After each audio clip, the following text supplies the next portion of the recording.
কারণ বিএনপি আগাগোড়া খালি ভোটের অধিকার ভোটের অধিকার ভোটের অধিকার বলছে এবং এই কথা বলে বলে বিএনপি কিন্তু নিজেকে রাজনৈতিকভাবে দুর্বল যেমন করেছে এবং পরবর্তীতে তার এখনকার যে গণঅভ্যুত্থান পরবর্তী রাজনীতি এটা বাংলাদেশে একটা গৃহযুদ্ধের পরিস্থিতি তৈরি করেছে। খাওয়ার অধিকারের কথা নেই, তাদের অন্যান্য যে মানবিক অধিকারের কথা নেই, তাদের চাকরির অধিকারের কথা নেই, কেমন আমাদের যে আবার যে পরিবেশের অধিকারের কথা নেই, ঢাকা শহরের বায়ু দূষিত তার কোনো অধিকারের কোনো কথা নেই যে সুস্থ বায়ু পাওয়ার কথা আছে।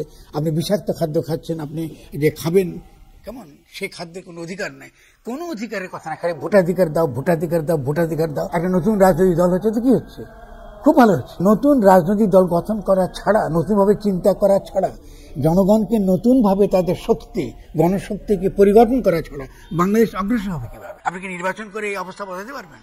আপনি যে IMF এর অধীনে আপনি এখন আছেন, ওয়ার্ল্ড ব্যাংকের অধীনে আপনি এখন আছেন, আপনি কিছু লুটিয়া মাফিয়া শ্রেণী সর্বত্র বসে আছে, আপনি আমলারা বসে আছে, ইভেন উপদেষ্টা পরিষদের মধ্যেও আমরা আওয়ামী একটা ছায়া আমরা এর মধ্যে দেখতে পাই। আপনি এত বড় রক্তক্ষরণ ঘটে গেল, এত আত্মত্যাগ, আপনার ছেলেরা একটা ঘোষণা দেবে, এটাকে ভয় পাচ্ছেন তরুণরা, এটা কি ব্যাপার? শেখ হাসিনার পুরনো ফ্যাসিস্ট সংবিধানের অধীনে একটা সরকার গঠন করলেন, যে সরকারটা আসলে সেনা সমর্থিত উপদেষ্টা সরকার এবং এই সরকারের প্রধান নাম হচ্ছেন চুপ্পু। শেখ হাসিনা যাকে নিয়োজিত করে যাচ্ছে, এটা একটা অবৈধ সরকার। আপনি তাকে আইনগতভাবে একটা বৈধতা দেওয়ার চেষ্টা কিন্তু আপনি কিছু করছেন না। রাজনৈতিক দলের কাছে গ্রহণযোগ্য এরকম একটা সরকার নিয়ে আসুন। আপনি তো অবৈধ সরকার তো আপনি রাখতে পারেন না এতটা সময়। প্রথম থেকে তাদের বিরুদ্ধে বলা হচ্ছে কিংস পার্টি হবে, কিংস পার্টি হবে। আরে ভাই, রাজনৈতিক দল করবে তারা তো এটা প্রথম থেকে ঘোষণাও করে নাই। তো কিংস পার্টি যদি বলি, আমি বিএনপিকে একটা কথা বলবো, আপনারা কি কিংস পার্টি না? আপনাকে হাওয়াতেই জন্মগ্রহণ করেছেন নাকি? আপনাদের কি ইতিহাস আছে বাংলাদেশে? ধর্মীয় ফাঁসিবাদ আছে না? হিন্দুত্ববাদ কিন্তু ধর্মীয় ফাঁসিবাদ, আমি তথাকথিত ইসলামী জাতিবাদী ধর্মীয় ফাঁসিবাদ, নানান কিসিমের ফাঁসিবাদের সমাজে এখনো আছে। বাংলাদেশের লড়াই সেকুলারিজম বনাম তথাকথিত ধর্মীয় রাজনীতি নয়। বাংলাদেশের লড়াইটা সুনির্দিষ্টভাবে ফ্যাসিজমের বিরুদ্ধে, সকল প্রকার ফ্যাসিজমের বিরুদ্ধে। একটা মেয়ে কি ধরনের পোশাক পরবে কি পরবে না, এটা তো অবশ্যই তার ব্যক্তিগত ইচ্ছা, ওর ইচ্ছা, তাকে রক্ষা করা, তার অভিপ্রায়কে, তার ইচ্ছাকে রক্ষা করা, এটা আমাদের সকলের কাজ। আমি ইসলামপন্থী হতে পারি, এটা আমারও কাজ। কেউ সেকুলার হতে পারে, তারও কাজ। ঠিক তেমনি আমাদেরকে তেমনি একটা গণতান্ত্রিক পরিবেশটা আমাদেরকে তৈরি করতে হবে। এখন আইন শৃঙ্খলার পূর্ণ দায়িত্ব আপনি সেনাবাহিনীকে দিয়েছেন, যারা আইন শৃঙ্খলা রক্ষার দায়িত্ব তাদের নয়। আপনি যদি এখানে একটা বিশৃঙ্খলা তৈরি হয়, বিশৃঙ্খলার রূপটা কি হবে? রূপটা হবে সেনাবাহিনী বনাম জনগণ। আপনি এখন সেনাবাহিনীকে জনগণের বিপরীতে আপনি দাঁড় করিয়ে দিয়েছেন। একটা দেশ, আমাদের কিচ্ছু নেই, আত্মরক্ষার আমাদের কিচ্ছু নেই, এই শেষ একমাত্র অবশিষ্ট হচ্ছে সেনাবাহিনী। আপনি তাকেও ধ্বংস করবেন ইন্ডিয়ার। আমি এখন পরিষ্কার দেখতে পাচ্ছি একটা ইন্দো মার্কিন ইসরায়েলি অক্ষশক্তি শক্তিশালীভাবে কাজ করছে এবং তার প্রধান টার্গেট বাংলাদেশের সেনাবাহিনী এবং বাংলাদেশকে একটা সিম্পলি একটা গাজায় তৈরি করবার একটা পরিকল্পনা চলছে। সিভিল তো শুরু হয়ে গেছে, আর কি বাকি কি আছে? আপনি ধরুন বাংলাদেশে যে নতুন যে তরুণরা এসছে, তাদের যে চিন্তা এবং বাংলাদেশের যে এখনকার যে বাস্তব রাজনৈতিক পরিস্থিতি, আজকে তো শুধু না, দীর্ঘ সময় ধরে যে বাস্তব পরিস্থিতি, ফলে একটা নতুন রাজনৈতিক দল আসাটা অবশ্যম্ভাবী ছিল। এটা গণঅভ্যুত্থানটা যদি নাও ঘটতো তবু কিন্তু নতুন রাজনৈতিক দল আসতো। এর কারণটা হচ্ছে, বেশ কয়েকটা কারণ আছে। এক নম্বর কারণ হচ্ছে যে আমাদের দেশে যে তথাকথিত নির্বাচন সর্বস্ব রাজনৈতিক দল, এরা কিন্তু মূলত এই যেটাকে আমরা বলি নিউ লিবারেল ইকোনমিক পলিসি, মানে পৃথিবীব্যাপী যে এখন যে পুঁজিতান্ত্রিক ব্যবস্থা, একটা কর্পোরেট সাম্রাজ্য গড়ে উঠেছে, অল্প কিছু কোম্পানির মাধ্যমে সারা দুনিয়া শোষণ চলছে, বিভিন্ন মাফিয়া লুটেরা গোষ্ঠী বিভিন্নভাবে এই ছোট ছোট দেশগুলো, আমাদের মতো দুর্বল দেশগুলোকে নানাভাবে শোষণ করছে। তার পরিপ্রেক্ষিতে নির্বাচন কোনো সমস্যা না, সমাধান না। ফলে এটা তো যারা মোটামুটি রাজনীতি সম্পর্কে যাদের ক্রিটিক্যাল মন আছে তাদের কাছে খুব বেশি পরিষ্কার ছিল। ফলে তরুণরা নতুন করে ভাববে যে তথাকথিত ভোটের অধিকার, আপনার খাওয়ার অধিকারের কথা নেই, তাদের অন্যান্য যে মানবিক অধিকারের কথা নেই, তাদের চাকরির অধিকারের কথা নেই, কেমন আমাদের যে আবার যে পরিবেশের অধিকারের কথা নেই, ঢাকা শহরের বায়ু দূষিত তার কোনো অধিকারের কোনো কথা নেই যে সুস্থ বায়ু পাওয়ার কথা আছে। আপনি বিষাক্ত খাদ্য খাচ্ছেন, আপনি যে খাবেন কেমন সেই খাদ্যের কোনো অধিকার নাই, কোনো অধিকারের কথা না, খালি ভোটাধিকার দাও ভোটাধিকার দাও ভোটাধিকার দাও। তো এর বিপরীতে একটা সত্যিকারের জনগণের রাজনীতি তো গড়ে উঠবার একটা প্রশ্ন রয়েছে। ফলে এই নতুন রাজনৈতিক দলটা বাংলাদেশের জন্য, বিশেষত আমাদের মতো এই যেটা প্রান্তিক দেশ যাকে বলি, হ্যাঁ, এটা পৃথিবীব্যাপী তারা শোষণ করছে, তারা একটা প্রান্তিক দেশ বাংলাদেশ। ফলে বাংলাদেশের মধ্যে এরকম একটা দল গড়ে ওঠাটা অত্যন্ত ইতিবাচক, শুধু বাংলাদেশের জন্য না, পুরো উপমহাদেশের জন্য ইতিবাচক। কারণ নির্বাচনের নামে যে তৃতীয় বিশ্বকে খণ্ড বিখণ্ড করে ফেলা হয়, মানে লিবারেলিজমের নামে, লিবারেল নীতির নামে, এবং সত্যিকার অর্থে একটা গণক্ষমতা, মানে যাকে আমরা গণ সার্বভৌমত্ব বলি বা পপুলার সভারেন্টি বলি, মানে জনগণের নিজের সিদ্ধান্ত নেবার ক্ষমতা, এইটাকে যে কায়েম করবার একটা প্রয়োজনীয়তা রয়েছে, এইটা এসে গেছে এবং এটা গণ অভ্যুত্থানের মধ্য দিয়ে এটা এসে গেছে। এবং তরুণরা যে এই রাজনৈতিক দলটা যে গড়াটা দরকার এটা তারা উপলব্ধি করছে, এটা অত্যন্ত ইতিবাচক। এবং তারা তরুণ, আমরা তো যে কোনো দেশে রাজনৈতিক গতি প্রক্রিয়ার ভুল ত্রুটি থাকবে, হোঁচট খাবে, আবার ঠিক করে দাঁড়াবে। তো এই রাজনৈতিক দল গঠনের প্রক্রিয়া তো নতুন তো না, এর আগে তো তৈরি ছিল, হচ্ছে না? আপনি ধরেন গণশক্তি, তারা এর আগে একটা ছাত্র শক্তি কিনা গণশক্তি একটা দল করার চেষ্টা করেছে, এর আগে গণ অধিকার পরিষদ করার চেষ্টা করেছে, এর আগে এবি পার্টি করার চেষ্টা করতে হয়েছে তো রাজনৈতিক দল। তো এত ভয়ের কারণটা কি? মানে যারা এই নতুন রাজনৈতিক দল, আমি দেখতে পাচ্ছি রাজনৈতিক দলগুলো ভীষণ রকম ভীত, আবার সবচেয়ে বেশি ভীত গণমাধ্যমগুলো। আশ্চর্য ব্যাপার না? এটা তো বিস্ময়কর ব্যাপার। মানে গণমাধ্যম বিস্মিত হওয়ার কি আছে? যখন এবি পার্টি হয়েছিল তখন তো কেন বলেন এই নতুন পার্টি কেন রে ভাই? যখন আবার গণ অধিকার পরিষদ হয়েছিল নতুন পার্টি কেন, নতুন পার্টি কেন? এরকম তো কোনো প্রশ্ন আসেনি। আশ্চর্যের ব্যাপারটা হচ্ছে যখনই এই গণ অভ্যুত্থানের পরে এই তরুণরা বলা শুরু করলো আমরা এই তথাকথিত যে বিদ্যমান রাজনীতি এর বিপরীতে আমরা গণমানুষের রাজনীতি চাই এবং গণমানুষের রাজনৈতিক ধারা আমরা গড়ে তুলতে চাই, তখনই সকলের হৃদকম্পন শুরু হয়ে গেল। সবার আগে হৃদকম্পন শুরু হয়ে গেল বিএনপির। কেন? কারণ বিএনপি আগাগোড়া খালি ভোটের অধিকার, ভোটের অধিকার, ভোটের অধিকার বলছে এবং এই কথা বলে বলে বিএনপি কিন্তু নিজেকে রাজনৈতিকভাবে দুর্বল যেমন করেছে এবং পরবর্তীতে তার এখনকার যে গণঅভ্যুত্থান পরবর্তী রাজনীতি, এটা বাংলাদেশে একটা গৃহযুদ্ধের পরিস্থিতি তৈরি করেছে। যেটা আমি শুরু থেকে বলে আসছি যে বিএনপির এই রাজনীতিটা, বিএনপির বিচক্ষণ হওয়া উচিত এই তরুণদেরকে আকৃষ্ট করা একটা নতুন রাজনীতির দিকে, বাংলাদেশকে ইতিবাচকভাবে নেতৃত্ব দেওয়ার ক্ষেত্রে যে রাজনীতি দরকার সেই রাজনীতি বিএনপির গড়ে তোলা উচিত। কিন্তু বিএনপি প্রথম থেকে গণ অভ্যুত্থানের প্রথম থেকে একটা গৃহযুদ্ধের দিকে এই বাংলাদেশে কিন্তু ঠেলে দিচ্ছে ক্রমাগত। কেমন এখন তার এই যে একটা নতুন রাজনৈতিক দল হচ্ছে, তো কি হচ্ছে? খুব ভালো হচ্ছে। সেজন্য আপনার যে প্রশ্নটা আমি করলেন আমি খুশি হয়েছি, আমি প্রশ্নটা তুলেছেন এবং ওই কথাটা উত্তর দিতে পারছি। তো নতুন রাজনৈতিক দল গঠন করা ছাড়া, নতুনভাবে চিন্তা করা ছাড়া, জনগণকে নতুনভাবে তাদের শক্তি, গণশক্তিকে পরিগঠন করা ছাড়া বাংলাদেশ অগ্রসর হবে কিভাবে? আমি বলুক না কেউ, আপনি কি নির্বাচন করে এই অবস্থা বদলাতে পারবেন?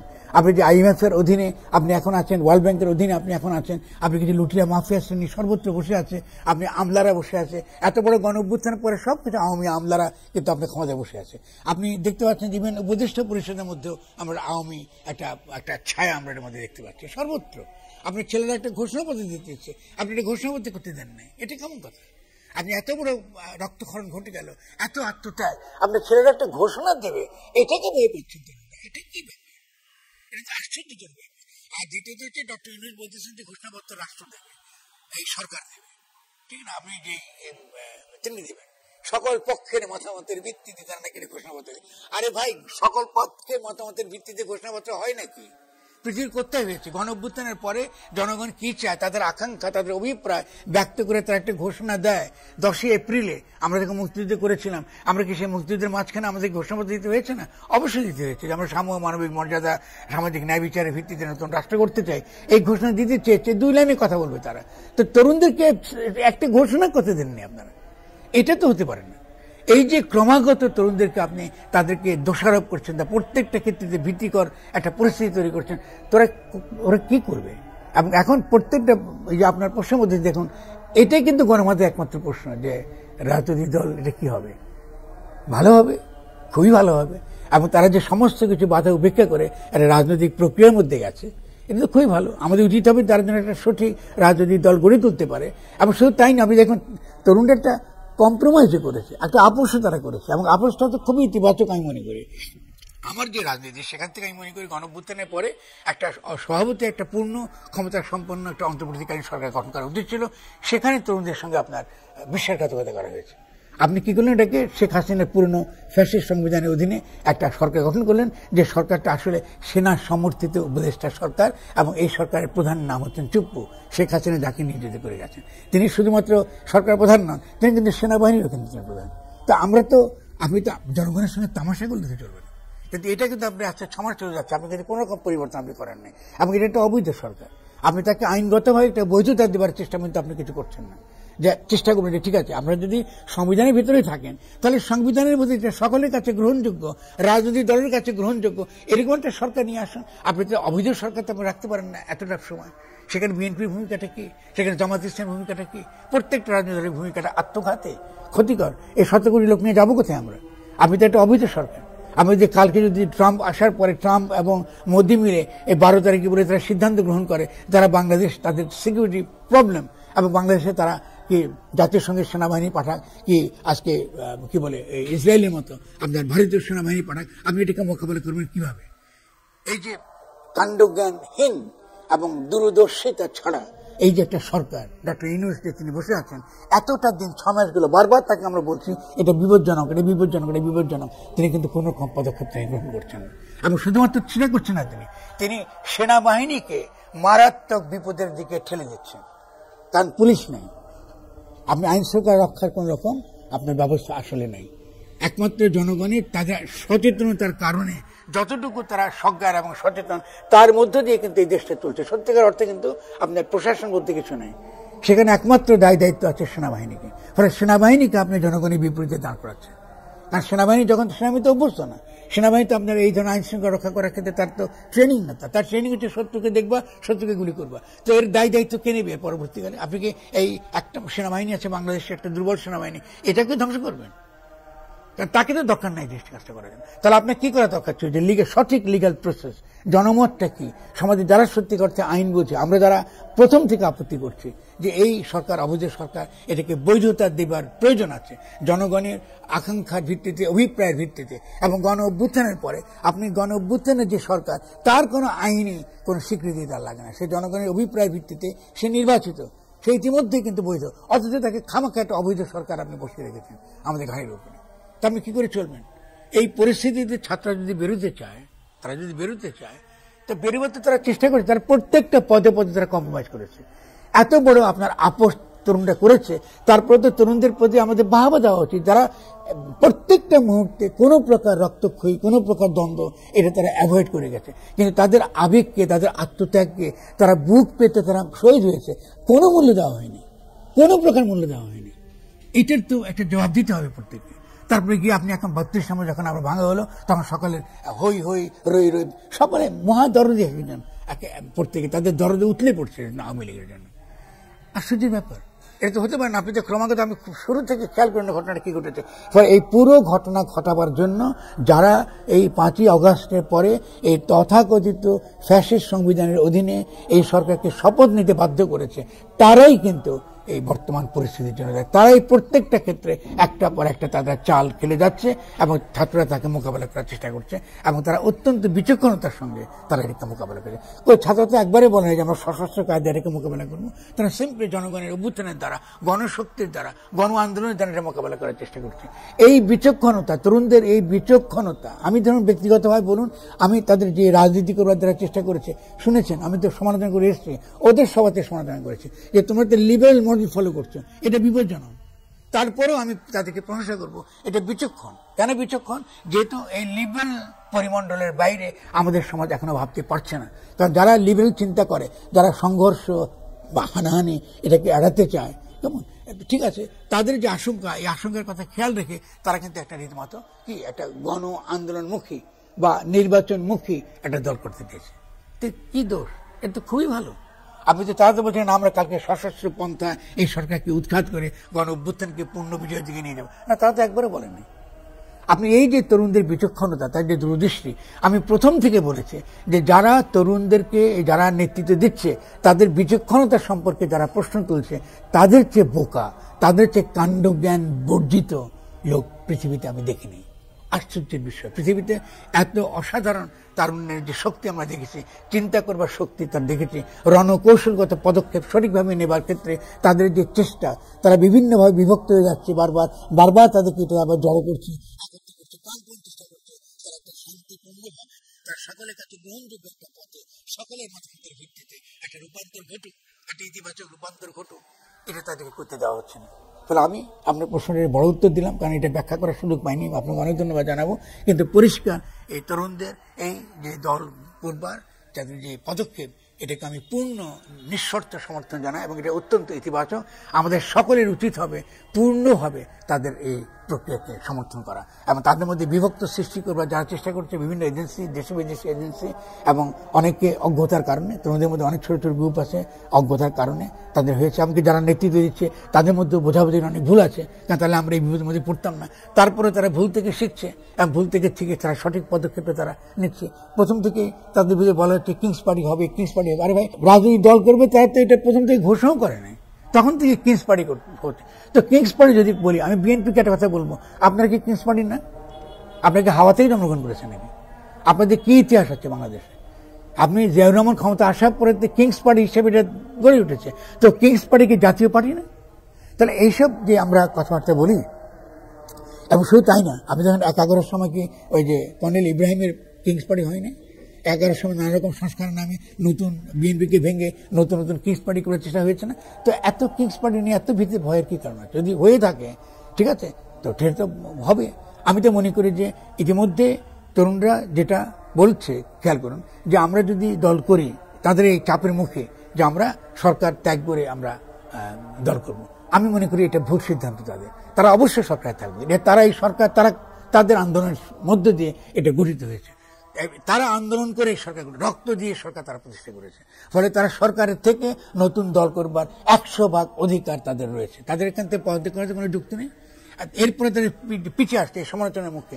আমি তো মনে করি যে তাদের মোটো রাজনৈতিক, যদি তাদের সঠিক সিদ্ধান্ত তারা নিতে চায়, তাহলে মোটো এই এখনকার যে অর্থমন্ত্রীকালীন সরকার, এখান থেকে তাদের সরে আসা উচিত হবে। এবং তাদের উচিত হবে এই তথাকথিত উপদেষ্টা সরকার, এই উপদেষ্টা সরকারকে সম্পূর্ণ পুনর্গঠন করা এবং পুনর্গঠিত করে এই একটা পূর্ণ ক্ষমতা সম্পন্ন উপদেষ্টা সরকার নয়, পূর্ণ ক্ষমতা সম্পন্ন অন্তর্বর্তী সরকার গঠন করে সংবিধান বাতিল করা এবং চুপ্পকের অবসানের মধ্য দিয়ে নতুন গঠনতন্ত্র প্রণয়নের প্রক্রিয়া শুরু করা। এটাই হবে তাদের দিক থেকে সঠিক পথ। ফলে তারা এইটা না করে একটা আপোষের জায়গায় গেছে। আমি এটাকে কৌশলগত দিক থেকে এটাকে সমর্থন করি বটে, কিন্তু নীতিগত দিক থেকে আমি মনে করি এটা ঠিক নয়। আমাকে তাদের এটা প্রয়োজন ছিল না এই কাজটা করার, কারণ জনগণের পূর্ণ সমর্থন তাদের প্রতি রয়েছে। এবং তাদের বিরুদ্ধে যে ক্যাম্পেইনটা বারবার চলে, যে তাদেরকে টার্নিশ করার জন্য, তাদেরকে কলঙ্কিত করবার জন্য, তাদের ছোটখাটো ভুলগুলাকে বিরাট ভুল আকারে হাজির করার জন্য, তো তারা তো এসে আমলাদেরকে তারা ঘাট ধরে বের করে দেয় না, তারা তো চেষ্টা করে না। ডক্টর ইউনূসকে তারা নিয়ে এসছে, তারা তো ইউনূসের কথা মতো তারা চলছে। তো ডক্টর ইউনূস তাদের কথা মতো চলছেন না কেন? তাদের কথা শুনতে হবে। অর্থাৎ যদি তার কথা তারা শুনতে না চান, তাহলে আমরা তো কথা বলতে চাই, আমাদের সঙ্গে কথা বলুন তিনি। তো তিনি তো এটা বললে তো চলবে না, কারণ এই দায়িত্ব পুরো 100% তার মাথায় এসে পড়বে। এবং সেখানে একটা নেক্সাস তৈরি হয়েছে, কারণ এই সরকারের মধ্যে একটা ঘেঁটু তৈরি হয়েছে, একটা আঁতাত তৈরি হয়েছে। এটাকে বলে আমি বলি আওয়ামী আঁতাত। এবং আওয়ামী আঁতাতের যেই খারাপ লক্ষণগুলো আমরা দেখছি, যে সম্প্রতি দেখুন যে মেহের শাওন, আমরা তাকে বলছি গোয়েন্দারা রিপোর্ট, কলকাতায় তার এই বিভিন্ন রকম পরিক্রমার সঙ্গে যুক্ত রয়েছে, ঠিক আছে। তো আমাদের অনেক উপদেষ্টা তাদের সঙ্গে ঘনিষ্ঠতা আছে। তা এটা তো অত্যন্ত চিন্তার বিষয়, উদ্বেগের বিষয়গুলো। ফলে অবশ্যই আপনার এই বর্তমান সরকারকে পুনর্গঠন করবার একটা প্রয়োজন রয়েছে, এটা কথাবার্তা বলবার প্রয়োজন রয়েছে। তাহলে উপদেষ্টাদের মধ্যে অনেকের ভূমিকা, এর সাথে রাজনৈতিক দলগুলোর প্রতি তাদের যে অতিরিক্ত মোহ, যে রাজনৈতিক দলের সঙ্গে একমাত্র আপোষ করতে হবে, জনগণ বলে কিছু নাই, এটা তো ভুল পথ, এটা তো আমরা গ্রহণ করবো না। কারণ রাজনৈতিক দল আর গণ তো এক নয়, জনগণই সার্বভৌম, রাজনৈতিক দল নয়। ফলে রাজনৈতিক দলের নামে আপনি যে গণ অভ্যুত্থানকে আপনি নস্যাৎ করবেন, গণ অভ্যুত্থানকে আপনি বঙ্গোপসাগরে আপনি ডুবিয়ে দেবেন, এটা তো হতে পারে না, এটা তো আমরা মেনে নেব না। ফলে আপনাকে অবশ্যই রাজনৈতিক দল যদি গণমুখী অবস্থান গ্রহণ না করে, খালি নির্বাচন দাও, আমরা ক্ষমতায় যাই, আবারও 15 বছর লুটপাট করি, এটা যদি তাদের বক্তব্য হয়ে থাকে, তাহলে এগুলো তো রাজনৈতিক দল নয়। তো এটা তো লুটিয়া মাফিয়া শ্রেণীর একটা অংশ মাত্র। রাজনৈতিক দল হলে আপনাকে অবশ্যই গণ অভ্যুত্থান ঘটেছে, গণ অভ্যুত্থানের মধ্যে দিয়ে জনগণ তার অভিপ্রায় ব্যক্ত করেছে। জনগণের এই অভিপ্রায়কে গণতন্ত্র বলা হয় পৃথিবীর সব দেশে, পপুলার সভারেন্টি আর গণতন্ত্রের সমর্থক। আবার তারা বলছে তারা নির্বাচিত সরকার না, নির্বাচন। আরে ভাই, নির্বাচিত সরকার না মানে আপনি কি পেয়েছেন? নির্বাচিত সরকার না, তারা রক্ত দিয়ে নির্বাচিত করেছে সরকার, ছেলেরা রক্ত দিয়ে এই সরকারকে বসিয়েছে। ওরা কি তোমার মধ্যে ভোটের কথা বলে বসিয়েছে? আপনি কি রক্ত দিয়ে বসানোর কি ভোটের থেকে বেশি না? 100% লোক এই সরকারকে সমর্থন করেছে। আর যাদেরকে তারা বিরোধিতা করেছে এদেরকে আমরা বলি ফ্যাসিস্ট। ফলে ফ্যাসিস্টরা পরাজিত হয়েছে। ফলে ফ্যাসিস্টদের বিরুদ্ধে লড়াই তো চলবেই। আপনি সেকুলার ফ্যাসিস্ট আছে, যেটাকে আমরা বাঙালি জাতিবাদ বলি। বাঙালি জাতিবাদ হলো সেকুলার ফ্যাসিজম। এবং সেকুলার ফ্যাসিজমের বাইরে কি আর কোনো ফ্যাসিবাদ নেই? অবশ্যই আছে। ধর্মীয় ফ্যাসিবাদ আছে না? হিন্দুত্ববাদ কিন্তু ধর্মীয় ফ্যাসিবাদ। আমি তথাকথিত ইসলামী জাতিবাদী ধর্মীয় ফ্যাসিবাদ। ফলে নানান কিসিমের ফ্যাসিবাদের সমাজে এখনো আছে। তাহলে ছেলেরা তো এই লড়াইটা চালাবে না ফ্যাসিবাদের বিরুদ্ধে। তারা ফ্যাসিবাদের বিলোপ চায়, সকল প্রকার ফ্যাসিবাদের বিলোপ চায়। ফলে তারা তো ধর্ম বনাম সেকুলারিজম এরকম কোনো বিভাজনও তারা মানছে না। তা আপনি সেকুলার হতে পারেন কি আপনি ধর্মপ্রাণ হতে পারেন, কিছু আসে যায় না। আমাদেরকে এখনকার লক্ষ্য হচ্ছে একটা ফ্যাসিস্ট শক্তির বিরুদ্ধে, ফ্যাসিস্ট রাষ্ট্র ব্যবস্থার বিরুদ্ধে দাঁড়িয়ে একটা নতুন গণতান্ত্রিক বাংলাদেশ গড়ে তোলা। এটাই তো আমাদের রাজনৈতিক লক্ষ্য, এক লাইনে। এটাই তো বিএনপি রাজনীতি হওয়া উচিত, যে সকল প্রকার ফ্যাসিবাদ পরিহার করে, সকল ফ্যাসিস্ট শক্তিকে পরাজিত করে একটা নতুন গণতান্ত্রিক বাংলাদেশ গড়ে তোলা আমাদের কাজ। তো সেই ক্ষেত্রে তো বিএনপি সরকারে অন্তর্ভুক্ত হয়ে থাকলে হতো। শুরুতে তো বিএনপিকে বলা হয়েছে যে আসুন জাতীয় সরকার আসুন, তো বিএনপি কেন আসে না জাতীয় সরকার? তাহলে এই পুরো এর পরবর্তী বিএনপি প্রত্যেকটা রাজনীতি পরিষ্কার বুঝিয়ে দিচ্ছে যে বিএনপি এবং আওয়ামী লীগ একই মুদ্রার এপিঠ আর ওপিঠ, এবং এই তাদের রাজনৈতিক কর্মকাণ্ডের দ্বারা তারা দলটিকে, বিশেষত জিয়াউর রহমানের যে দলটি, একটা দেশপ্রেমিক জাতীয়বাদী দলটিকে তারা যেখানে একটা ভারতীয় হিন্দুত্ববাদের দালালে পরিণত করছে, এটা খুবই দুঃখজনক। এটা আমাদের চোখের সামনে দেখছি এটা ঘটছে, এবং এটা তো ঘটতে দেওয়া যাবে না। ফলে তরুণরা রাজনৈতিক দল করছে এবং তারা বিচক্ষণতার সঙ্গে তারা চেষ্টা করছে, একটা খোলা মনে তারা করার চেষ্টা করছে। তারা যখনই কেউ আপত্তি তুলছে তারা কথা বলার চেষ্টা করছে, একটা মীমাংসার চেষ্টা করছে। তো তাদের তো মীমাংসার চেষ্টাতে তারা কখনো পিছিয়ে আসেনি, তারা তো কথা বলছে সবসময়। তারা বিএনপির সঙ্গে কথা বলার চেষ্টা করে, জামাতের সঙ্গে কথা বলার চেষ্টা করে। আবার জামাত ধরুন, তারা কিন্তু ভূমিকা সবসময় ইতিবাচক না, অনেক ক্ষেত্রে বিচক্ষণ, কিন্তু আপনি খালি তারা তাদের নিজেদের দলের লোক বিভিন্ন প্রশাসনে বসিয়ে তারা যাচ্ছে। কিন্তু মূল কথাটা হচ্ছে একটা নতুন গঠনতন্ত্র, নতুন কনস্টিটিউশন প্রণয়নের প্রক্রিয়া শুরু করে। জামাত তো ডেকেতে বলছে, জামাতের বলছে তাই নয়, তারা কিন্তু তরুণদেরকে আপনি তাদের গায়ে কালিমা লেখা দিতে চায় যে এরা বুঝি হিজবুত তাহরির, এরা বুঝি জামাতি, এরা সব বুঝি শিবির। এই প্রচারটা নীরবে তারা কিন্তু তার গায়ে চাপিয়ে দিচ্ছে, এবং পুরো গণ অভ্যুত্থানের সুযোগটা মধুরে তারা খেতে চায়। কিন্তু এটা অর্জনের যে কষ্ট, সে অর্জনের কষ্টটা তারা সকলের সঙ্গে একসঙ্গে ভাগ করে নিতে চায় না। কারণ বাংলাদেশের লড়াই সেকুলারিজম বনাম তথাকথিত ধর্মীয় রাজনীতি নয়।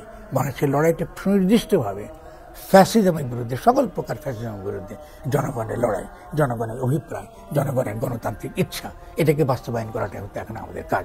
গণসার্বভৌমত্ব, এটা হচ্ছে আমাদের রণধ্বনি, মানে পপুলার সভারেন্টি। জনগণের সমস্ত তার যে অভিপ্রায়, তার অভিপ্রায়ের যে সার্বভৌমত্ব, তার যে ব্যাপ্তি, সে অভিপ্রায়কে যেভাবে বর্তমান করে তোলা, এটাই হচ্ছে এখনকার রাজনীতি। এটাকে গণতন্ত্র বলে, ভোটকে গণতন্ত্র বলে না।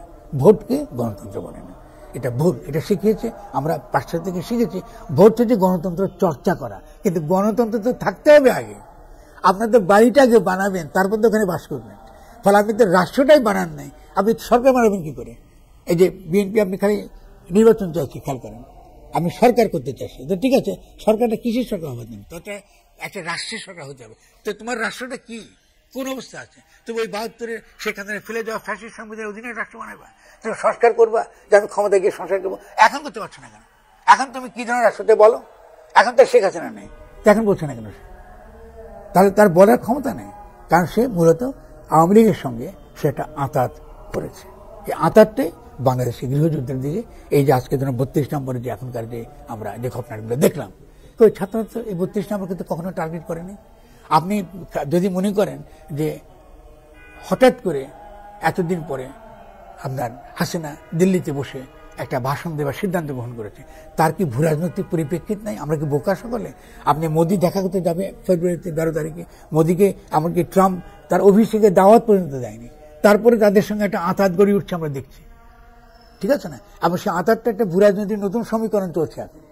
হঠাৎ করে তার এই বক্তৃতার দেওয়া, আবার তার এই বক্তৃতা দেওয়ার পেছনে স্বভাবতই তার প্রতি ইভেন বিএনপির একটা সায় আছে। বিএনপিদের লোকের দরদে, তাদের কান্নায় তাদের হৃদয় ভেঙে পড়ছে যে 32 নম্বর বুঝি আমাদের ইতিহাসের একমাত্র জায়গায়।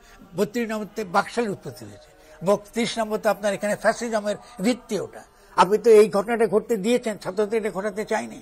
আপনি তো এই ঘটনাটা ঘটবার পরিস্থিতি তৈরি করেছেন। আপনি কেন দিল্লিতে যখন হাসিনা রয়েছে এতদিন, হাসিনাকে ফেরত আনতে পারেন না কেন? আচ্ছা, হাসিনার কথা বাদ দিন, আপনি ওই যতগুলো খুনি ওখানে আশ্রয় নিয়েছে, একটা কি ফেরত পাঠাতে পেরেছেন? এবং শুধু তাই বাদ দেন, আপনি তথ্য পাচ্ছেন যে মেহের আফরোজ শাওন ওখানে গিয়ে তাদের একটা মিটিং করেছে, সভা করেছে, আপনি তাকে ফিরে এসে তাকে গ্রেফতার করেছেন, তাকে ছেড়ে দিচ্ছেন কি জন্য? আমি বলছি না, আমি পক্ষে না তার, আমি বলছি ঠিক আছে, আমি তার প্রতি ন্যায় বিচার করবেন। সে তো আগাগোড়াই এই সরকারের বিরুদ্ধে ক্রমাগত সে বক্তব্য দিয়ে যাচ্ছে। শুধু এরা না, প্রত্যেকটা তথাকথিত সেকুলার আহ্বানের সঙ্গে যুক্ত যে সকল বুদ্ধিজীবীরা এটা বক্তব্য দিয়ে যাচ্ছে, এবং বুদ্ধিজীবীদের তথাকথিত বিশেষ জনের তো আমরা বক্তব্য দেখেছি, এদের প্রত্যেকে তো আমরা চিনি, এরা সব পুরনো সেকুলাররা, এরা ইসলাম ভীতি, পুরনো ইসলাম ভীতি, এখানে একটা ইসলামিক সরকার চলে আসছে, এখানে সব ইসলামিক হয়ে যাচ্ছে। না, এটা তো ঠিক নয়। এখানে তো ইসলাম বনাম সেকুলারিজমের কোনো পার্থক্য নেই। আপনি ইসলাম কি এদেশের জনগণের ধর্ম, ফলে সে কি করে আমাদের সমাজে থাকবে, আমাদের সমাজে সে কি করে ভূমিকা রাখবে, এটা তো আমরা ডিকটেট করবো, আমরা নিজেরা ঠিক করবো। একটা মেয়ে কি ধরনের পোশাক পরবে কি পরবে না, এটা তো অবশ্যই তার ব্যক্তিগত ইচ্ছা, অনিচ্ছা, তাকে রক্ষা করা, তার অভিপ্রায়কে, তার ইচ্ছাকে রক্ষা করা, এটা আমাদের সকলের কাজ। আমি ইসলামপন্থী হতে পারি, এটা আমারও কাজ, কেউ সেগুলো হতে পারে, তারও কাজ। ঠিক তেমনি আমাদেরকে তেমনি একটা গণতান্ত্রিক পরিবেশ আমাদেরকে তৈরি করতে হবে। ফলে এখানে তো ইসলামের সাথে ক্ষমতা আসছে না। এই যে প্রোপাগান্ডাগুলো চালাচ্ছে ক্রমাগত ভারত থেকে, প্রোপাগান্ডা কারা চালাচ্ছে? সেগুলাররা চালাচ্ছে। বাংলাদেশের সেগুলার রাখে, তাদের অবস্থানগুলো দেখে না। এই 32 জন ভেঙেছে, তাদের দরদের শেষ নেই। এই যে এতগুলো হাজার হাজার ছেলে মূল্য কয়েক হাজার ছেলে, তাদের পক্ষে তো তারা একটা বক্তব্য আমরা দেখিনি, তাদের নিয়ে তাদের কোনো কথা বলতে নেই। এই যে দেয়ালে দেয়ালে তোমরা লেখনী আছে, জনগণের ইচ্ছা, তরুণরা কি চায়, তারা তাদের কথাগুলো দেয়ালে রেখে যাচ্ছে। একটা নতুন গঠনতান্ত্রিক প্রক্রিয়ার উপাদানগুলো সমস্ত দেয়ালে লেখা আছে। কই, তাদের তো ওই দেয়ালে কোনো কথা নেই, নতুন কোনো কথা নেই। তারা হঠাৎ করে 32 নম্বর নিয়ে মহাকান্নাকারে শুরু করে দিয়েছে। তো এটা ভালো হলো। আমি ওই যে 32 নম্বর ভাঙার যে আমি পক্ষে, আমি এটা বলবো না, সেটা ভিন্ন প্রশ্ন। কিন্তু 32 নম্বর ভাঙার যে শর্ত, এটা তৈরি করেছে প্রথমত শেখ হাসিনা উস্কানি দিয়ে, এবং এটার সঙ্গে সহযোগী ভূমিকা পালন করেছে বর্তমান সরকার। আমি যে বলেছি, শেখ হাসিনা যখন দাবি করে আমি প্রধানমন্ত্রী, তিনি তো পদত্যাগপত্র দিয়েছেন বলে দাবি করেছেন, সে পদত্যাগপত্র কোথায়? আমার একটা তো সেমটি এটা ফ্রয়েডিয়ান স্লিপ না তো। আমি যে কথাটা বললাম, আপনি বৈধভাবে আমাকে বলেন যে তার পদত্যাগপত্র কোথায়। আপনি যদি এই যে শুরুতে আমি বলেছিলাম, এগুলো বিপজ্জনক।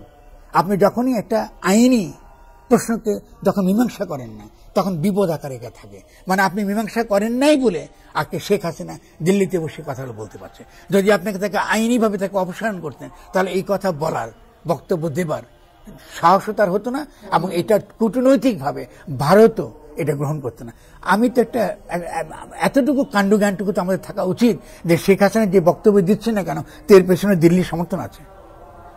তো দিল্লি বক্তব্য দিচ্ছে কিছু, দিল্লির চোখে তো শেখ হাসিনা বাংলাদেশের প্রধানমন্ত্রী, আপনি চানবান আছেন। আপনি আন্তর্জাতিক আইনের চোখে তো তিনি এখনো বাংলাদেশের প্রধানমন্ত্রী, আপনি চানবান আছেন, আপনি না চাইতে পারেন, সেটা আপনার ব্যাপার। এই রাজনৈতিক লড়াইটা তো আমরা সম্পূর্ণ করি নাই। তাহলে 32 নম্বরটা ভাঙবার জন্য দায়ী কে?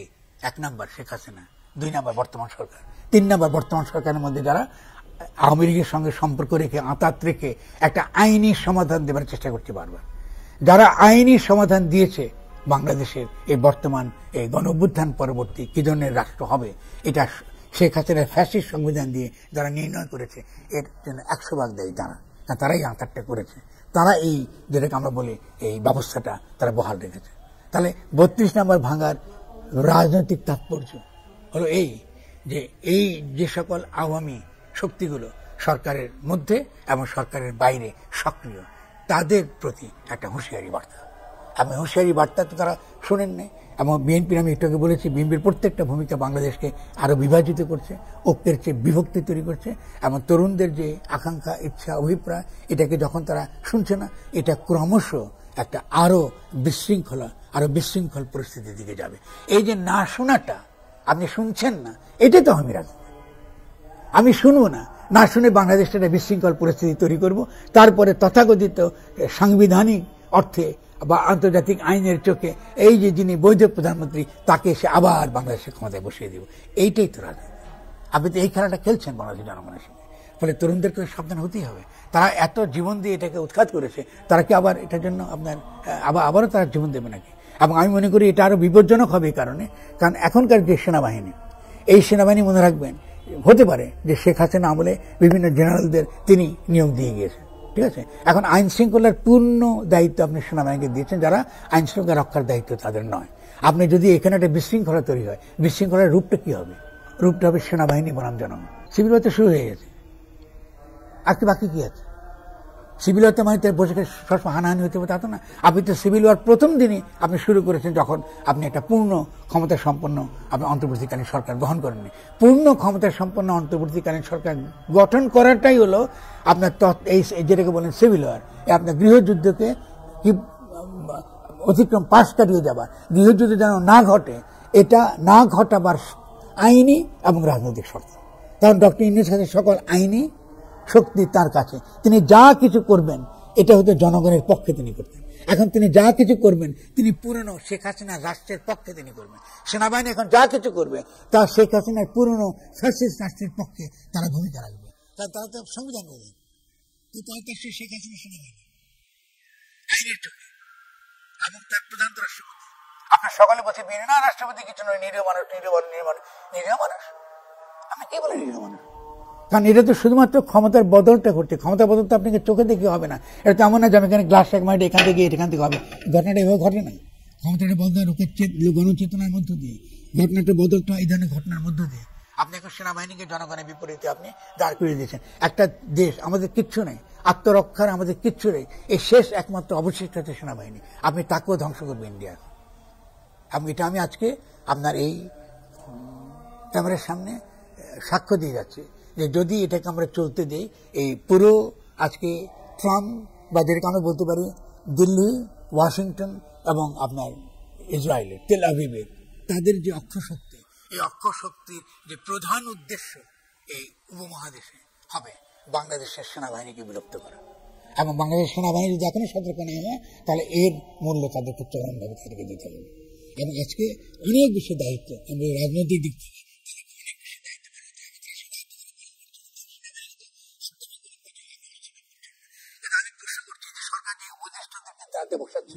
তারা তো সেনাবাহিনী দেশের নাগরিক, তাদের কাছে বক্তব্য থাকতে পারে। তো আপনি তাদেরকে তো জিজ্ঞাসা করছেন না, আপনি জিজ্ঞাসা করছেন না সেনাবাহিনী কি একটা দারোয়ান নাকি এটা দেশের?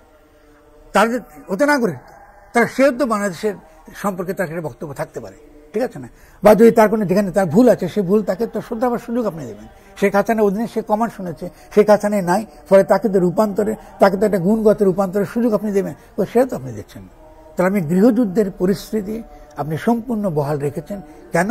যেহেতু শেখ হাসিনার ফ্যাসিস্ট সংবিধানের অধীনে আপনি একটা তথাকথিত সেনা সমর্থিত উপদেষ্টা সরকার আপনি গঠন করেছেন, জনগণকে ক্ষমতা গ্রহণ করতে দেননি, আপনি জনগণের সঙ্গে বিশ্বাসঘাতকতা করেছেন। ফলে আগামী দিনের লড়াইটা জনগণ বনাম ফ্যাসিজম, জনগণ বনাম ফ্যাসিস্ট শক্তি, এই লড়াইটা তো আসবে। এটাকে আপনি কি করে এটাকে পাশ কাটাবেন?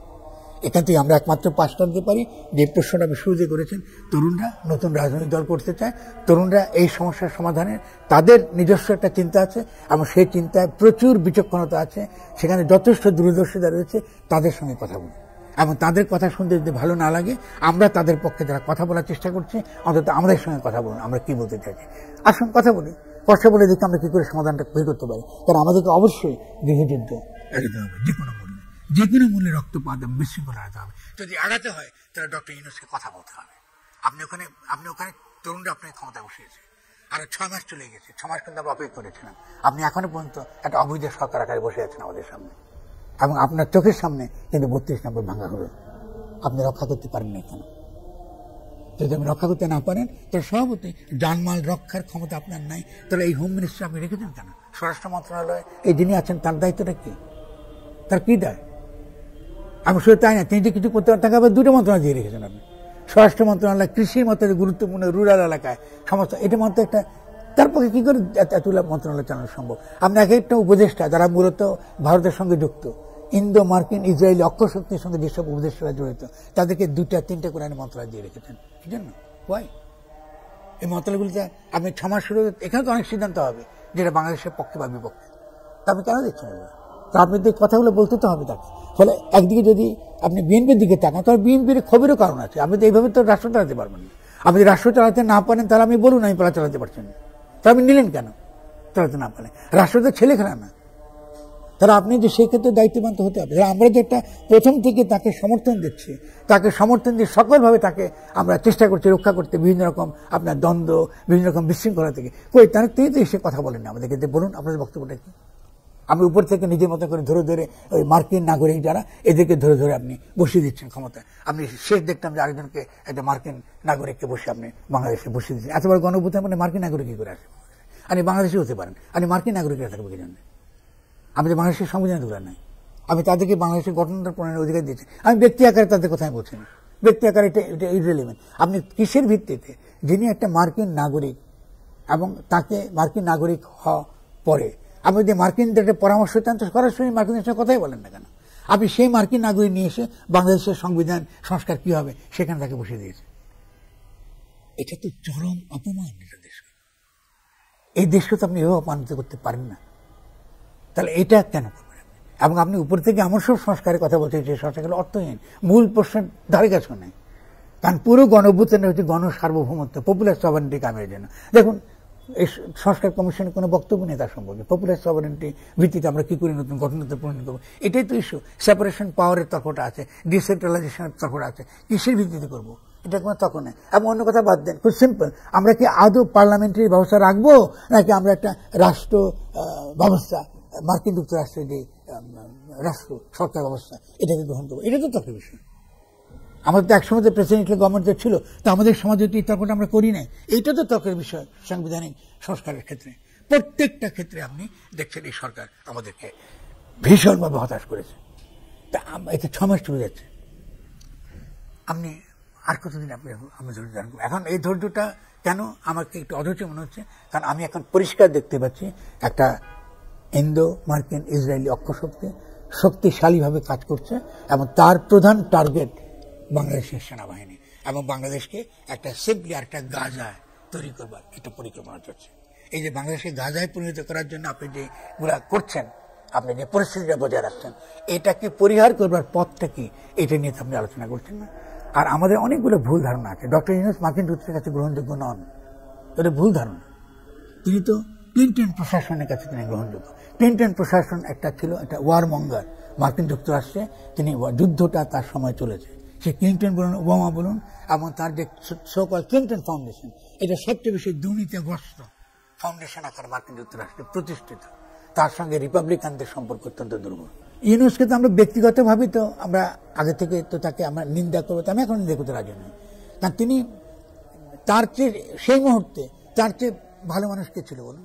কিন্তু আপনি যদি দেখেন তার রাজনৈতিক অভিজ্ঞতা, রাজনৈতিক তার সেক্ষেত্রে তাদের সঠিক পদক্ষেপ নেবার যে কাজগুলো, তিনি কারো কথা শুনছেন না। আমরা তো কথা প্রথম দিন থেকে তাকে শুধু এনেই তো আমরা বসে থাকি নাই, আমরা তাকে পরামর্শ দিতে চেষ্টা করছি, তাকে রক্ষা করা, তাকে বিভিন্নভাবে তার এই সরকারকে রক্ষা করার প্রাণপণ চেষ্টা করছি। হয়তো আগামী দিনে আবারও চেষ্টা করবো, কিন্তু তাকে তো কথা বলতে হবে। কিন্তু আমাদের সঙ্গে কথা না বলে তিনি বিএনপির সঙ্গে কথা বলাকে বেশি গুরুত্ব দিচ্ছেন। আর বিএনপির ওইসব পুরনো কিছু কিছু লোকগুলা যারা সঙ্গে আওয়ামী লীগের আসলে কার্যত কোনো পার্থক্য নেই, তাদের সঙ্গে তিনি আঘাত করছেন। আর বিএনপি পরিষ্কারই বিএনপি মেসেজ দিচ্ছে আওয়ামী লীগ আর বিএনপির মধ্যে কোনো পার্থক্য নেই। তার সমস্ত রাজনৈতিক পদক্ষেপ সেদিকে চলে যাচ্ছে, তিনি সেদিকে মুক্ত দিচ্ছেন। দেখুন, আমি বারবার বলেছি, গণ এবং দল এক কথা নয়। আমরা জনগণের পক্ষে, রাজনৈতিক দল মানে জনগণের প্রতিনিধি নয়, এটা মনে রাখতে হবে। রাজনৈতিক দলগুলো এর আগে গঠিত হয়েছে শেখ হাসিনার ফ্যাসিস্ট সংবিধানের অধীনে, ফলে তারা বৈধ ওই শেখ হাসিনার ফ্যাসিস্ট সংবিধান বা তাদের গণপ্রতিনিধিত্ব আইনের অধীনে, ঠিক না? ফলে আমরা যখন নতুন গঠনতন্ত্র প্রণয়ন করবো, তখন তো এই গণপ্রতিনিধিত্ব আইন তো থাকবে না। তো সেই আইনের অধীনে এইগুলো আদৌ রাজনৈতিক দল আকারের স্বীকৃতি পাবে কিনা, তাদেরকে নতুন করে তো নিবন্ধন নিতে হবে। যেমন করে নতুন নিবন্ধন নিতে হচ্ছে, কিন্তু সে নতুন নিবন্ধন হবার আগেই তিনি নির্বাচন কমিশন বসিয়ে দিয়েছেন। আপনি তো আগে আপনি সংবিধান সংস্কারের জন্য কমিশন বানিয়েছেন, আপনি জনপ্রশাসন সংস্কারের জন্য কমিশন বানিয়েছেন, ঠিক আছে? আপনি দুদকের জন্য আপনি কমিশন বানিয়েছেন, সবকিছু হবার আগে আপনি লোক বসিয়ে দিয়েছেন। এটা তো হয় না। তাহলে আমরা তো ন্যায্য তো অপেক্ষা করেছি, আমরা একদিন মতো অপেক্ষা করেছি। এখন আপনি যদি প্রত্যেকটা পদক্ষেপ একটা ইন্দো ইসরায়েলি মার্কিন তাদের স্বার্থের পক্ষে গ্রহণ করেন, তো সর্বদাই জনগণ এর বিরোধিতা করবে। ফলে তো আমি তো দেশের পক্ষে, জনগণের পক্ষে তো আমাদের মতো অল্প দুই একজন যারা আছে আমাদের কথা বলতেই হবে, আমরা তো একটু করে বসে থাকতে পারবো না। ফলে আমরা বলছি যে আমরা এখনো মনে করি যে ডক্টর ইউনূস তিনি বিচক্ষণ মানুষ, তিনি আমাদের কথা শুনবেন এবং আশা করি তিনি শুনবেন এবং সমাধান করবার আপোষের বহু দিক আছে। কিন্তু রাজনৈতিক দলগুলোর প্রতি তার যে নতজানো যে তার যে নীতি, এটা মারাত্মক বিপদ তৈরি করছে। তাকে অবশ্যই সমাজের সকল স্তরের মানুষের সঙ্গে কথা বলতে হবে, সেনাবাহিনীর সহ। আপনি সেনাবাহিনীকে এটা কি বলে প্রস্তর মূর্তির মতো আপনি ক্যান্টনমেন্টে বসিয়ে রাখবেন, যেন তাদের কোনো বক্তব্য নেই, তাদের কোনো ভূমিকা নেই, তাদের কোনো দায় নেই, ঠিক না? আর তাদেরকে নিয়ে ব্যবহার করবেন পুলিশের মতন, না, এটা তো হবে না। এইভাবে তো আপনি আমাদের দেশের সার্বভৌমত্ব রক্ষা করতে পারবেন না। আমাদের একটা শক্তিশালী গণপ্রতিরক্ষা দরকার আছে, আমার একটা বই আছে গণপ্রতিরক্ষা, সে আছে, সেখান থেকে আমার নতুন করে তো আমাকে সেনাবাহিনীকে পুনর্গঠন করতে হবে, আমাকে পুরো পুলিশ পুনর্গঠন করতে হবে, আমাকে পুরো জনপ্রশাসন পুনর্গঠন করতে হবে। তো আমাদের তো মেলা কাজ, বিস্তর কাজ, কাজের তো শেষ নেই। তো সেটা তো একমাত্র হতে পারে একটা পূর্ণ ক্ষমতা সম্পন্ন অন্তর্বর্তীকালীন সরকার, যার বক্তব্য, তার আদেশই হবে আইন। দেখুন, সামরিক সরকার যখন ক্ষমতা আসে, অভ্যুত্থান করে, তখন তারা কি করে? সংবিধান তারা বাতিল করে অথবা স্থগিত করে এবং ফরমান দ্বারা দেশ চলে। তাহলে অন্তর্বর্তীকালীন সরকার পারবে না কেন? এটা বিপ্লবী সরকার। ফাইন, যখন করে না তো অসুবিধা। আমি তাই তো শুরুতে আমি ব্যাখ্যা করলাম যে তরুণরা তো এই কম্প্রোমাইজটুকু করেছে। তো আমরা যারা আমাদের এই কম্প্রোমাইজ করতে তো আমাদের কোনো আপত্তি করিনি, তো তার জন্য 6 মাস লাগিয়ে দিবেন এবং এইভাবে ক্রমাগত একটার পর আপনি গৃহযুদ্ধের পরিস্থিতি তৈরি করে যাবেন। তারপর যখন এই 32 নম্বর ভাঙবে, তখন আপনি এই মায়া কান্না শুরু করে দিবেন। আপনি সারা পৃথিবীতে দেখাবেন যে না, বাংলাদেশে কোনো সরকার নেই। এটা মোকাবেলা করবেন কি করে? আপনি যখনই আন্তর্জাতিকভাবে ক্যাম্পেইনটা চলছে এখন বাংলাদেশে যে এখানে কোনো সরকার নেই, যদি থাকতো তাহলে 32 নম্বর ভাঙ্গা হলো কেন? 32 ছাত্র তো ভাঙতে চাইবে, এটা তো অন্য কিছু না। তাহলে কি করে? আমি একটা অন্য দেশে কি করে থাকে, আইন শৃঙ্খলা বাহিনী থাকে, বিক্ষোভ করে, তাদের সঙ্গে হাতাহাতি হয়, একটু তারা চেষ্টা করে, দুই পক্ষ চেষ্টা করে, কিন্তু জানমাল রক্ষার ভূমিকাটা আইনের অধীনে রাষ্ট্র সেই ভূমিকা পালন করে। আপনাদের সেই ভূমিকা পালন করেন না। আপনি একদিকে এই 32 নম্বর শেখ হাসিনার উস্কানিতে ভাঙবার পরিস্থিতি আপনি তৈরি করে রেখেছেন। আপনি কি জানতেন না শেখ হাসিনা যখন এরকম একটা বক্তব্য দিবে, সমস্ত বাংলাদেশের তরুণ সমাজ ফুঁসে উঠবে? এটা যে কোনো লোককে বোঝা উচিত। তাহলে স্থাপনাগুলোকে আগে থেকে পাহারা দেওয়া হলো না কেন? তাহলে আপনি যদি না হয়ে থাকে, তাহলে এখন যিনি আমাদের হোম মিনিস্টার আছেন, স্বরাষ্ট্রমন্ত্রী আছেন, তাকে জবাবদিহি করছেন না কেন? এটা দায়িত্ব কে নেবে? নিশ্চয়ই স্বরাষ্ট্রমন্ত্রীকে নিতে হবে, তাকে নিতে হবে। কিন্তু তার কোনো কথা না বলে আপনি কি বলতেছেন? মায়া কান্না কাঁদতেছে সকালে 32 নম্বর নিয়ে। আজকে বিরাট একটা ক্ষতি হয়েছে, আমাদের স্মৃতি ইতিহাস সব ধ্বংস হয়ে গেল। আরে ভাই, স্মৃতি ইতিহাস তো ধ্বংস হয় না, স্মৃতি ইতিহাস তো থাকে, লেখালেখির মধ্যে, ইতিহাসের মধ্যে থাকে, আমাদের স্মৃতি থাকবে। শেখ মুজিব তার যে ঐতিহাসিক অবদান, এটা কখনোই বাংলাদেশের ইতিহাস থেকে যাবে না, এটা বাজে কথা। কিন্তু ফ্যাসিস্ট শেখ মুজিব, যেটাকে ছাত্ররা মুজিববাদ বলছে, এটার তো বিলুপ্তি ঘটতে হবে। তো প্রথম থেকে তারা এটা বলছে, তা আপনি তাদের কথা শুনবেন না কেন? আপনি কি মুজিবাদের পক্ষের লোক? তাহলে আপনি যদি মুজিবাদের পক্ষে না হন, ফ্যাসিজমের পক্ষে না হন, তাহলে তো কান্নাকাটি করছেন কি জানেন? আপনি কি বলতে পারেন? যে ছাত্রদের এটা বলতে পারেন যে দেখো বাবা, ফ্যাসিজম তো কোনো বাড়িতে বাস করে না, তাহলে বাড়ি ভাঙলে তোমার ফ্যাসিজম যাবে না। তাহলে তোমাদের লড়াইটা আরো কঠিন হয়েছে। এখন ফ্যাসিবাদটা মতাদর্শ আকারে বিভিন্ন রকম শক্তি হিসেবে এবং আন্তর্জাতিকভাবে ইসরায়েলি, মার্কিন এবং দিল্লি অক্ষ শক্তি হিসেবে যেভাবে হাজির রয়েছে, তেমন ইসরায়েল, মার্কিন এবং ভারত, এই অক্ষ শক্তির মাধ্যমে, এই ত্রিভুজের মধ্য দিয়ে যেভাবে বাংলাদেশের প্রয়োগ হচ্ছে এখন, এর বিরুদ্ধে লড়াইয়ের জন্য তৈরি হয়ে যাও। এটা লম্বা লড়াই, আপনি কি করে এটা এড়াবেন? এটা তো উপমহাদেশের বিরাট একটা ঘটনা। 5ই অগাস্টের গণ অভ্যুত্থান একটা বিশাল ঘটনা। এটা ল্যাটিন আমেরিকাকে কাঁপিয়ে দিয়েছে, আফ্রিকাকে কাঁপিয়ে দিয়েছে, এশিয়াকে কাঁপিয়ে দিচ্ছে। তা আপনি এটাকে এত ক্ষুদ্র ভাবছেন কি জানেন? এই তরুণদেরকে এত হেয় ভাবছেন কেন? বিএনপি বা তাকে এত হেয় ভাবে কি জানেন? এটা তো আমরা যখন তরুণ ছিলাম, আমরা যখন মুক্তিযুদ্ধ করেছি, আমরা যখন আমাদের সংস্কৃতির জন্য আমরা রবীন্দ্রনাথের গান গাইতে চাই, আমরা আমাদের বাংলা ভাষার সংস্কৃতির পক্ষে যখন দাঁড়িয়েছি, তখনও তো আমাদেরকে তুচ্ছ তাচ্ছিল্য করেছে সারা দুনিয়ার লোক। তো তাতে কি বাংলাদেশের আপনার স্বাধীনতা কি এখানে ঠেকেছিল? ঠেকে তো যায়নি। ফলে বাংলাদেশের এই যে স্ফুরণটা, এই যে বীজটা তৈরি হয়েছে, এই বীজটা যে বলেছেন, এই বীজ রোপিত হয়ে গেছে, এটা গাছ হবে, আপনি এটাকে থামাতে পারবেন না। এখন সেই বীজটাকে সঠিকভাবে গড়তে দেওয়ার ক্ষেত্রে এটা যেন সুস্থ পুষ্ট বৃক্ষ হিসেবে আমাদের সকলকে ছায়া দিতে পারে, সেটাই হবে আমাদের সকলের লক্ষ্য। সেখানে যদি আপনি দ্বন্দ্ব তৈরি করতে চান, বাইরের শক্তি, রাজনৈতিক এই যে ভারসাম্যের পরিপ্রেক্ষিতে, সমীকরণের ভিত্তিতে যদি আপনি তাদেরকে দমন করতে চান, আপনি তরুণদেরকে দমন করতে চান, এটা কিন্তু আপনার আরো এটা রক্তবীজের মতো। একটা তরুণ থেকে আরো লক্ষ তরুণ জন্মগ্রহণ করবে। কারণ 5ই অগাস্টের মধ্যে যে ঘটনা ঘটেছে, এটা ওয়ার্ল্ড হিস্টোরিক্যাল ঘটনা। এটাকে এত সহজে তুচ্ছতাচ্ছিল্য করা যাবে না। কে করেছে, কিভাবে করেছে, এগুলো বাজে কথা। কারণ কর্তা জনগণ, এজেন্সি, ইতিহাসে যারা কর্তা 5ই অগাস্টে, তারা কিন্তু জনগণ। এই জনগণ যতক্ষণ পর্যন্ত না তার অভিপ্রায় বাস্তবায়িত না করবে, ততক্ষণ পর্যন্ত তার লড়াই চলবে। এটাই তো ইতিহাস আমাদের শেখায়। এর বাইরে তো ইতিহাস বলে কিছু নাই। আপনি যে 70-এ আপনি যখন এই যে 21শে ফেব্রুয়ারিতে যখন আপনি গুলি চালালেন 52 সালে, এর পরিণতি কি হয়েছে? পরিণতি কি বাংলাদেশ হয়নি? পাকিস্তান ভাঙেনি? পাকিস্তানকে থেকেছে? তাহলে 5ই অগাস্টের যে ঘটনা ঘটেছে, এটা অবশ্যই একটা নতুন বাংলাদেশ, হয়তোবা আরো বড় বাংলা, আরো বৃহত্তর বাংলার জন্ম দেবে, কে জানে। এবং এটা উপমহাদেশের জন্য একটা অশনি সংকেত বটে। কারণ উপমহাদেশকে বুঝতে হবে এটা নতুন একটা ঘটনা, এবং এটা কাশ্মীর না যা আপনি এটাকে দমন করে ফেলতে পারবেন। এটা লম্বা লড়াই, এবং এই লড়াইটা অবশ্যই একটা ইতিবাচক পরিণতির দিকে যাবে। আমরা বেঁচে থাকবো কিন্তু বলতে পারবো না, কিন্তু ইতিবাচক পরিণতির দিকে যাবে। অন্তত আমাদের যে ইতিহাসের যে অভিজ্ঞতা, আমরা যেভাবে ইতিহাস বুঝি, আপনি এটাকে পাশ কাটিয়ে এগোতে পারবেন না। আমাদের একমাত্র কাজ হবে এটা যেন সঠিক পথে যায়, এটা যেন উচ্ছৃঙ্খল না হয়, এটা যেন এমন কোনো পদক্ষেপ না নেয় যেটা আমাদের ক্ষতিকর, যেন আন্তর্জাতিকভাবে আমরা টিকে থাকতে পারি। এবং সেক্ষেত্রে যেন আমাদেরকে এই দোষারোপ যেন কেউ না করে যে এই দেশে কোনো রাষ্ট্র নাই, এই দেশে কোনো সরকার নাই। সেক্ষেত্রে আমি অবশ্যই ডক্টর ইউনূসের পাশে থাকবো, এটা আমরা চাইবো না ডেফিনেটলি, কিন্তু তাকে সচেতন এবং তাকে ঘুম থেকে জেগে উঠতে হবে। আমি গণমানুষের যে কোনো অভিপ্রায়, যে কোনো ইতিবাচক অভিপ্রায় এর বাস্তবায়নের পক্ষে থাকবো, দলে থাকি বা না থাকি, এর সঙ্গে কোনো সম্পর্ক না। হয়তো ছাত্ররা জানেন যে ফরাদ মাজারকে তো ওই সিম্পলি পদের জন্য তিনি আগ্রহী না হলেন, আমি তো থাকবোই। আমি 2013 সালের 5ই আগস্ট আমার বই বেরিয়েছে গণ অভ্যুত্থানের গঠন, আমি হয়তো দেখেছি। আর 2024 সালে 5ই আগস্ট হয়তো কাকতালীয়, কিন্তু গণ অভ্যুত্থানটা ঘটেছে। ঠিক আছে, আমি 5ই আগস্টে বলেছি যে শপথ নিতে হবে জনগণের কাছে। এটাই ইতিহাসের নিয়তি, এটাই ইতিহাসের নিয়ম, এটাই ঘটবে, এটা বলে গিয়েছে 5ই আগস্টে, এটাই ঘটবে। আর যতক্ষণ আপনি এটা করতে না পারছেন, আপনি গণ অভ্যুত্থানকে যখন অবধি আপনি তাকে যথাযথ আইনি এবং রাজনৈতিক মর্যাদা না দিচ্ছেন, ততক্ষণ পর্যন্ত এই বিশৃঙ্খলা থাকবে। যখনই তাকে আইনি এবং রাজনৈতিক দুটো, একটা হচ্ছে আইনি মর্যাদা, মানে গণ অভ্যুত্থানের পরে জনগণই সার্বভৌম, এটা আইনিভাবে প্রতিষ্ঠিত করা, মানে ডক্টর ইউনূস হোক বা যিনি হোক না কেন, যিনি জনগণের পক্ষে আদেশ দিবেন তার আদেশই হবে আইন, যতক্ষণ পর্যন্ত আমরা নতুন গঠনতন্ত্র প্রণয়ন না করছে। এটা হচ্ছে গণসার্বভৌমত্বের অতি সাধারণ নীতি, পৃথিবীতে সকলে জানে।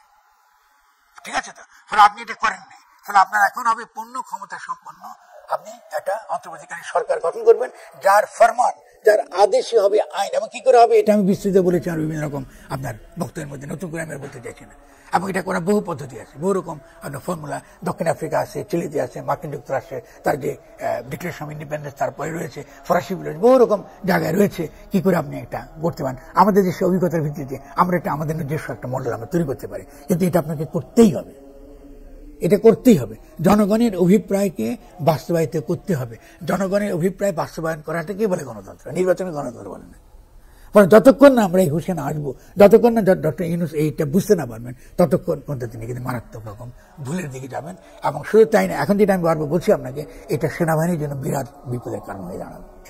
তার সেনাবাহিনী মনে বিভক্তি তৈরি হবে, তার পক্ষে বিপক্ষে আপনার বিভিন্ন রকম গ্রুপ তৈরি হবে, ছাত্রদের মধ্যে হয়তো বিভক্তি তৈরি হবে, জনগণের মধ্যে বিভক্তি তৈরি হবে। একটা সুনির্দিষ্ট রাজনৈতিক লক্ষ্য অর্জনের জন্য আমরা দিতে পারবো না। আমি ইতিমধ্যে যাতে কোনো রাজনৈতিক বিবেচনা নাই, এই তথাকথিত একটি সেকুলার যারা বাংলাদেশে, আপনারা কত সবকিছুর মধ্যে খালি ইসলাম দেখে, ইসলাম বিদ্বেষ দেখে, ইসলামের শিবির দেখে, সবকিছুর মধ্যে এরা যে বিপজ্জনক করবে, কারণ তাদের কোনো রাজনৈতিক প্রজ্ঞার অভাব পাই গেছে।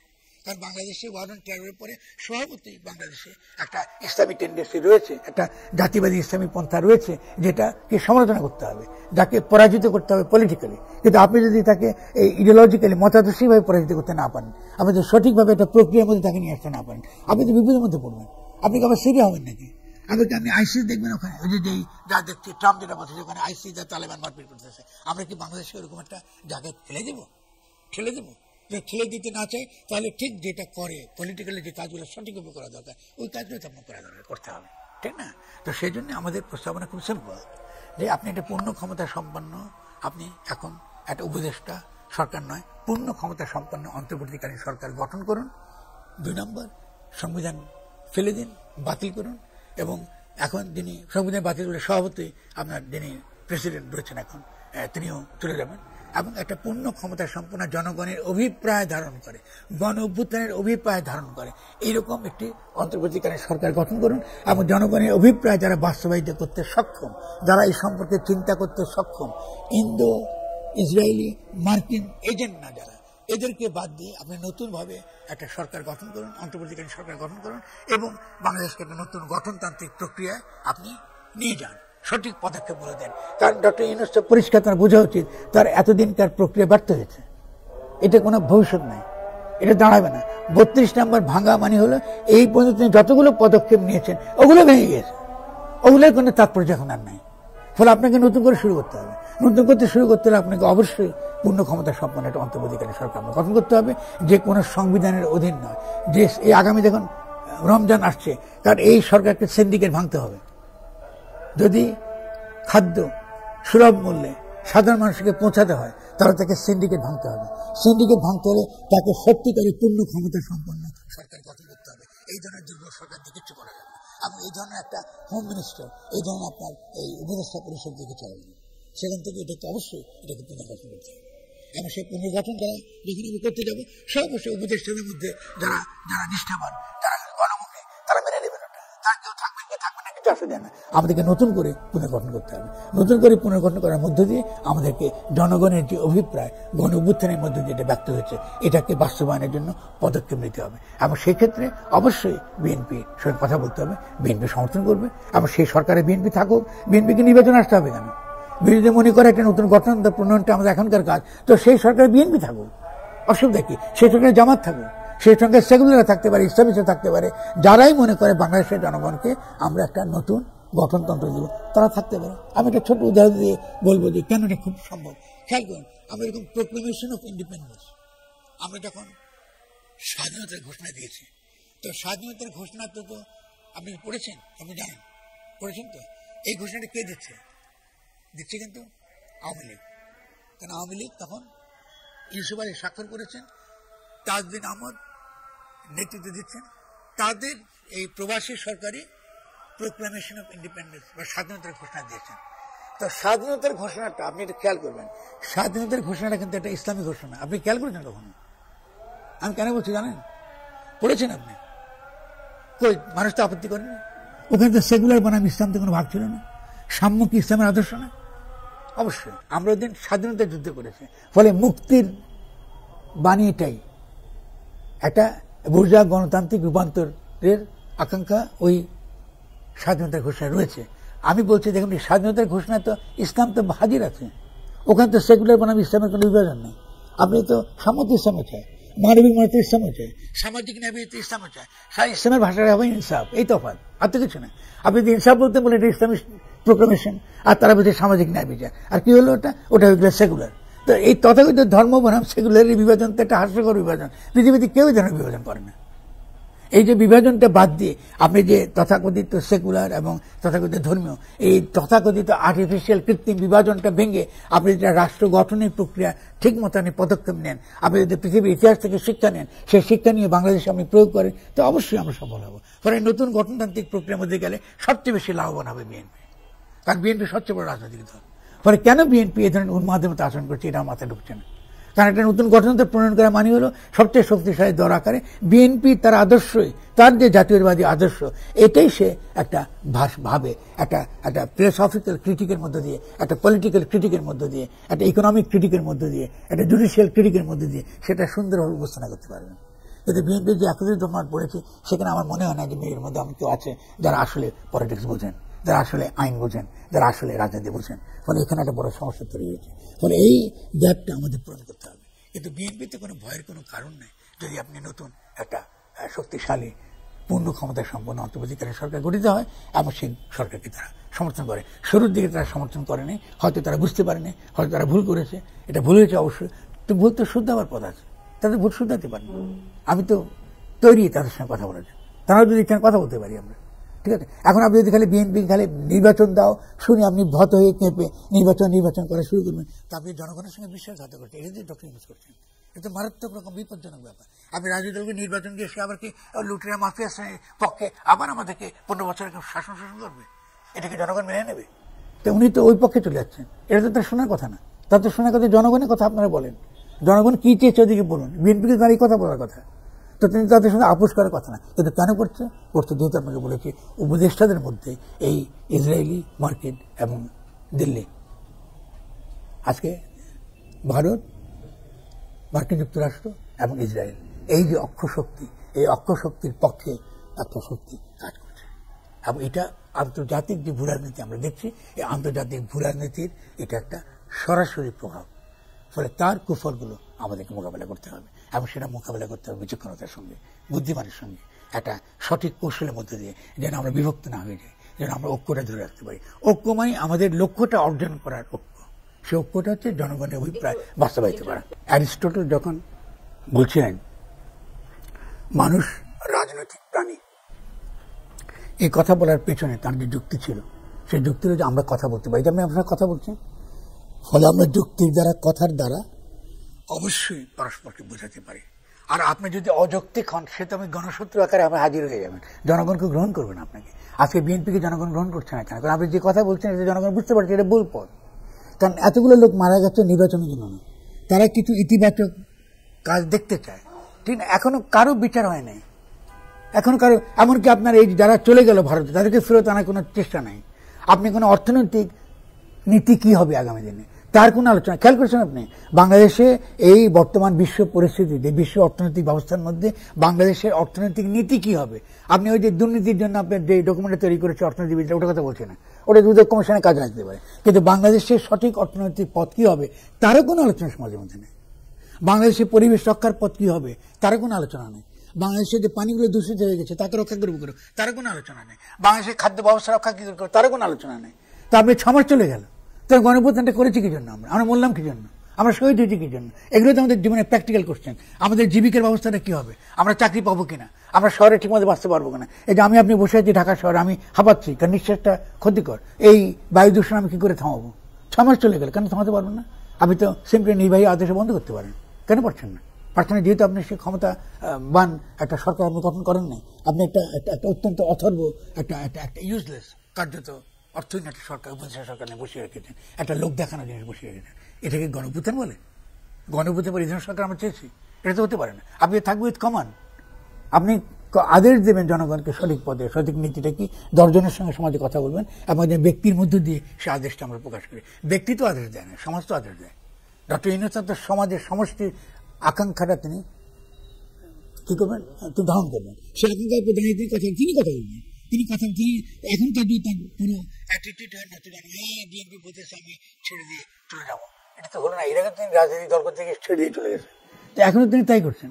আপনি একটা ক্ষমতায়, আপনি এত বড় একটা গুরুত্বপূর্ণ পদে আপনি আছেন, তো আপনি তো ক্ষমতা মানলো, জনগণ তো আপনার পেছনে, তো আপনি এরকম করছেন কেন? আপনাকে দেখে মনে হয় খুব দুর্বল লোক। কেন আপনাকে দুর্বলতা প্রকাশ করতে হবে? আপনাকে তো ফ্যাসিজম বিরুদ্ধে লড়াই করেছি আমরা জীবন দিয়েছি, তো ফ্যাসিস্টদের বিরুদ্ধে আপনি দুর্বল কেন? আপনার কণ্ঠস্বর যারা আপনাকে এই ধরনের হঠকারী ভাবে বিভিন্ন রকম বিশৃঙ্খলা সৃষ্টি করছে, এরকম কাজ আপনি করছেন কেন? আপনি একটা স্বরাষ্ট্রমন্ত্রী বসিয়েছেন, উনি তো যোগ্য নন, কিন্তু পারছেন না কিছু করতে। তাহলে এমন একটি লোককে দিন যে লোকটা আপনার নীতিটা বাস্তবায়িত করতে পারে। আমি এক পুলিশের বক্তব্য দেখলাম, উনি বক্তব্য দিচ্ছেন যে আমরা ওই কি, তার বক্তব্য শুনতে মনে বোধ আমরা আবার আমেরিকা আমলে ফিরে গেছে। আরে ভাই, এটা গণঅভ্যুত্থান পরবর্তী জনগণ, তার সঙ্গে এই ভাষায় কথা বলতে পারবেন না আপনি। সে আপনার শত্রু নয়, সে তো আপনার সঙ্গে থাকার কথা, আপনার বিরুদ্ধে দাঁড়াচ্ছে কি জন্য? এটা তো খুঁজে বের করতে হবে।